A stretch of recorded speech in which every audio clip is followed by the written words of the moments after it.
En fin, Jesús Alonso, buenas tardes. Buenas tardes, caballero. ¿Tú cuánto levantas? Pues, no lo sé, pero hay que entrenar para toda la vida. Claro. Sí. Por supuesto. ¿Tú entrenas también? Yo también entreno. Entrenas. Vale. ¿En familia? Yo la merienda, vale. La merienda no la perdono. El de la taza, con Claro. chocolate, su café, Bueno, sus cosas. Bienvenido una semana más. Bien hallado. Una tarde más a tu programa. ¿Cómo está? ¿Todo bien? Todo bien. ¿Todo bien? Muy Ya bien. empieza ya la temporada buena. Sí, ya empieza por lo menos como tú decías antes, a no oscurecer tan pronto. Estoy viendo por la ventana. Hay tiempo para... Estoy viendo aquí. Sí. Mira, ahí se ve que aún es de día. Aún está el sol ahí. Bien. Y eso quiere decir que hace buen tiempo. Que apetece pasear. Correcto. Un pasito de la mano. Correcto. Y se va acercando la primavera, Alfredo, claro. Y la sangre altera, poquito a poco. Ahí iba yo, ahí quería yo desembocar. Ahí estamos. Que la primavera, siempre hemos contado aquí en el programa, la primavera y el verano son fechas proclives a lo que viene siendo el despertar de la sexualidad, ¿no? Efectivamente. Pues efectivamente, y además son momentos quizás donde pueden surgir cosas en familia, ¿no? Situaciones a lo mejor un tanto... ¿En familia dices? Delicadas, sí, ¿no? Sobre todo con nuestros hijos. ¿Te refieres temas que pueden surgir? Vale. Claro. Para aprovechar, porque precisamente pues, en ese despertar, vamos a llamarlo así, metafóricamente, de la sexualidad por el tiempo y el clima, pues seguramente surjan cosas. Entonces, lo que traemos hoy al programa son dos temas totalmente diferentes. Sí. En primer lugar, vamos a utilizar nuestra pizarra. Muy bien, hace tiempo que no la sacabas, Sí, la echaba de menos. Entonces vamos a hablar un poquito de algunos tips para tratar la educación sexual en familia. ¿Te parece? Ahí está, me parece estupendo. Venga, vamos ahí. Venga. Pues, el profesor Alonso se levanta de su asiento y toma... Aquí no suelto la tiza ni el rotulador en las 24 horas del día. Papel y boli, Alfredo. Bueno, pero que eres docente y eso se lleva dentro. Exactamente. Espérate que coja bolígrafo. Hay cosas importantes que tenemos que tener en cuenta. Tengo dos, ¿cuál quieres? ¿Este o este? El que tú quieras. Este mismo. Ese mismo. Mira, el de la izquierda, mejor. Venga. Hay cosas importantes que tenemos que tener en cuenta a la hora de tratar la educación sexual en familia. Sí. Unos cuantos tips muy sencillos. Sí. En primer lugar, súper básico, por favor, no burlarnos de los comentarios que tengan nuestros... Vale. Nuestro hijo o nuestra hija. Stop burla. Burlarse. ¿Vale? Stop burla. Así que, en segundo lugar, no endulzar la realidad, Alfredo. Tenemos, por favor, que romper ya con el mito de la cigüeña, de la semillita, de papá y mamá, etcétera, ¿vale? Así que, por favor, no endulzar la realidad. No endulzar. En tercer lugar, y no menos importante, porque claro, es que hay que decir las cosas tal y como son, ¿no? Claro, Digo por supuesto, sin agua, pues mira, empieza poniéndole una B a burlarse. Ay, calla. ¿Vale? Vale, era para ver si estaba atento, Alfredo. Y además nos falta la R, burlarse. Burlarse. Efectivamente, no burlarse. Ahí está. Ahí estamos. En cuarto lugar, y no menos importante, no censurar. No censurar. Stop censura también, por favor. Y esto en negrita y fluorescente. Sí. La censura nunca es buena. Efectivamente. En quinto lugar, y no menos importante, cuarto lugar, respeto. Respeto a todo lo que gire en torno a la sexualidad. Y ahora explicaremos cada uno de ellos. Sí. Y por último, no estigmatizar ciertas acciones, ¿vale? Más. ¿Qué ocurre? Que ya tengo mis apuntes. Que cuando nos burlamos, con B, sí.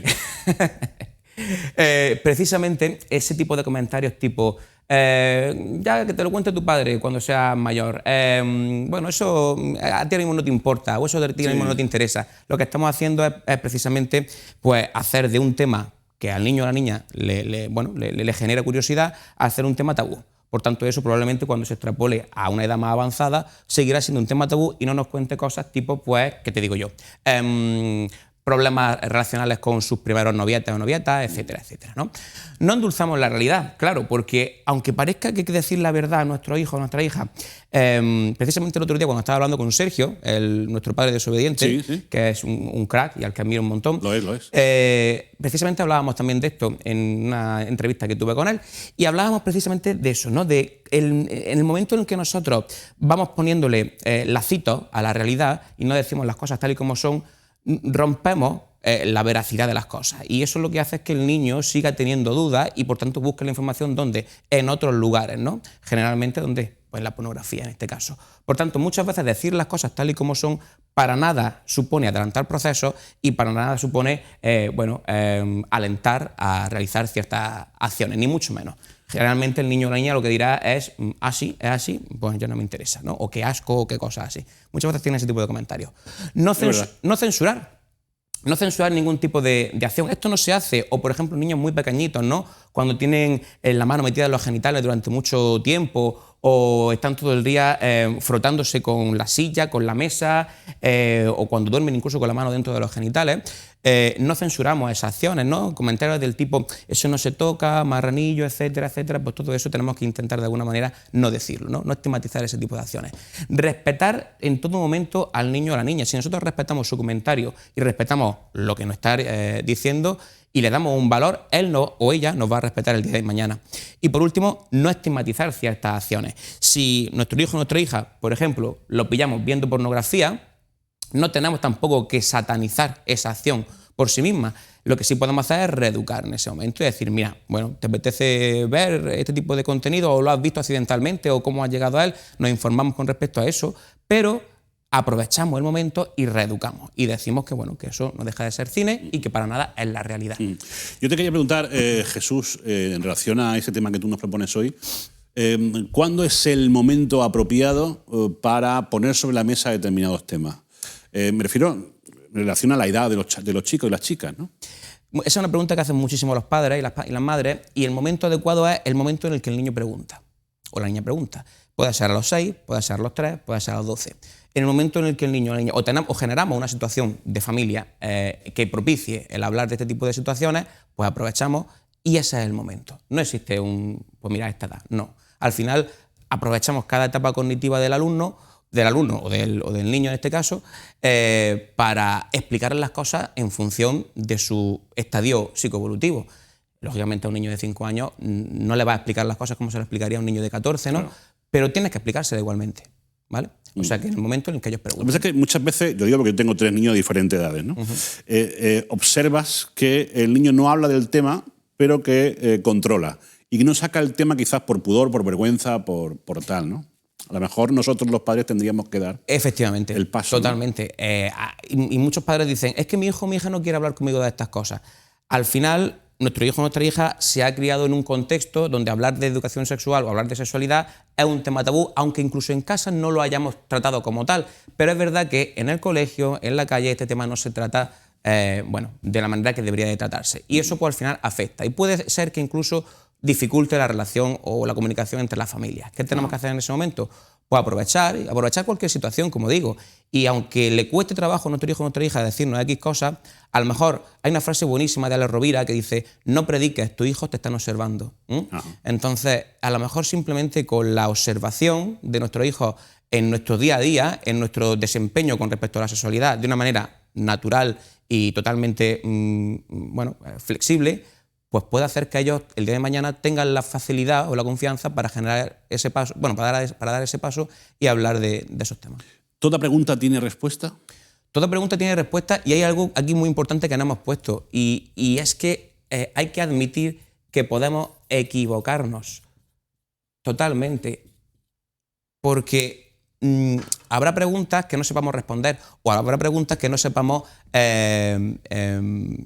o que la respondamos malamente, ¿no? Claro. Pero eso no pasa nada, no venimos con un libro del mejor padre o la mejor madre debajo del brazo. Entonces aprovechemos esos momentos para decir, mira, pues no tengo ni idea, pero vamos a buscar información o vamos a informarnos con respecto a esto que está pasando.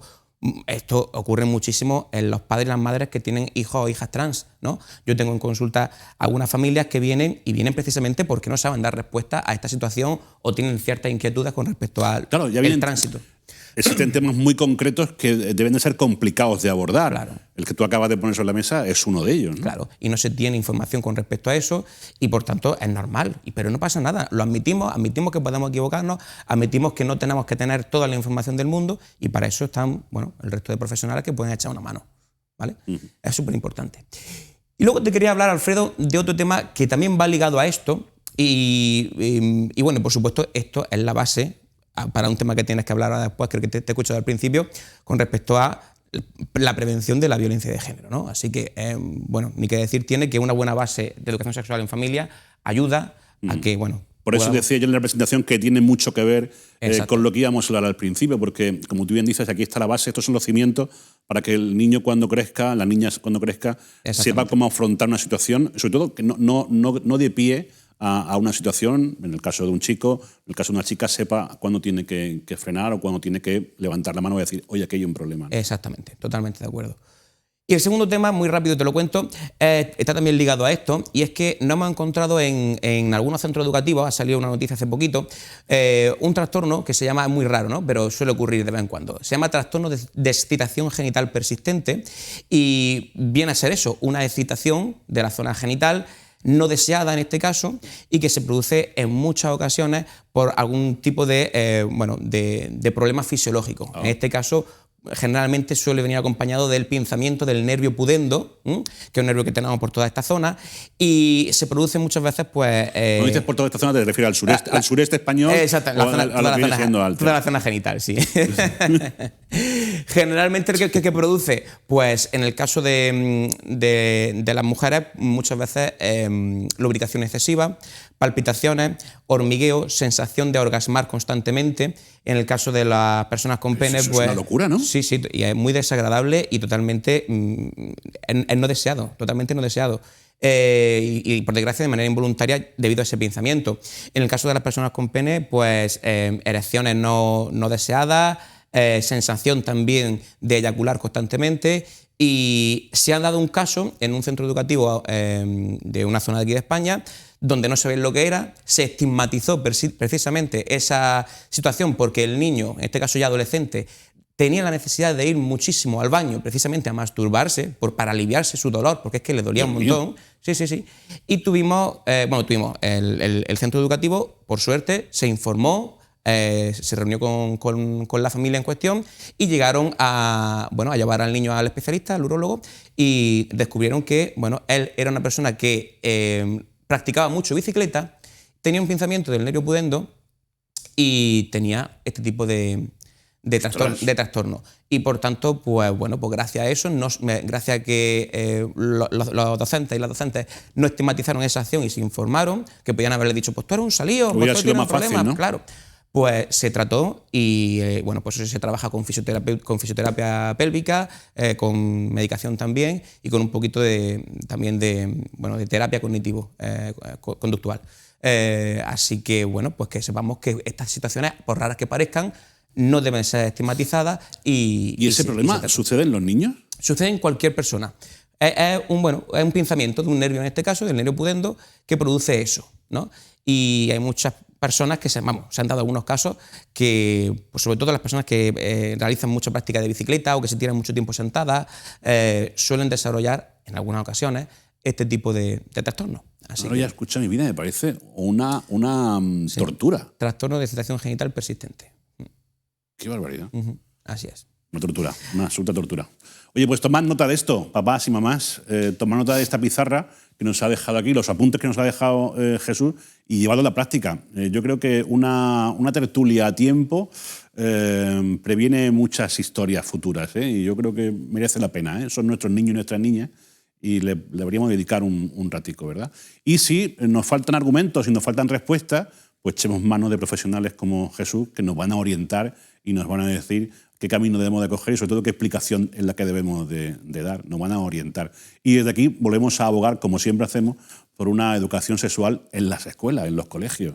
Nuestros niños y niñas pasan muchísimo tiempo en el colegio y yo creo que debería de ser una asignatura más. Totalmente. Sí o sí. Sí o sí. Que después nos lamentamos y nos echamos la mano a la cabeza. Exactamente. Así es. Don Jesús, muchísimas gracias. Gracias a usted.